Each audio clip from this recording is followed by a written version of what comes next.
Ma'am అసలు ఈ migraine దేని వల్ల వస్తుంది? అన్ని నొప్పులు మైగ్రేన్ కాదు చందన. ఈ డయాగ్నోసిస్ అనేది చాలా ఇంపార్టెంట్. అసలు డయాగ్నోసిస్ తప్పపోతే మన మెడికేషన్స్, ట్రీట్మెంట్ అండ్ ఎక్సర్సైజ్ అన్ని తప్పు డైరెక్షన్లో వెళ్తూ ఉంటాయి. So there are multiple types of headaches. For example cluster headaches అని, టెన్షన్ టైప్స్ హెడేక్స్ అని, మైగ్రేన్ హెడేక్స్ అని, ఆక్సిపిటల్ హెడేక్ అని, సర్వైకల్ ఫెసెట్ జాయింట్ హెడేక్స్ అని, ఇలా రకరకాలు ఉంటాయి.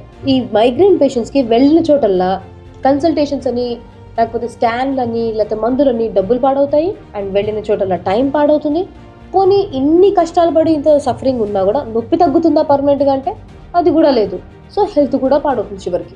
ఇక బయట ఏ టైప్ ఆఫ్ హెడేక్ కన్నా ఒకటే సొల్యూషన్, ఈదర్ పెయిన్ కిల్లర్స్ రాయడం, అది తగ్గకపోతే పెయిన్ బామ్స్ ఇవ్వడం. ఇక్కడ మాత్రం అసలు ఫస్ట్ ప్రాబ్లం ఏంటి అనేది ఐడెంటిఫై చేసి దానికి జస్ట్ 45 minutesలో ట్రీట్మెంట్ అయిపోతుంది. చాలా మటుకు మందికి ఆన్ టేబుల్ ఈ మైగ్రేన్ హెడేక్ తగ్గిపోతుంది.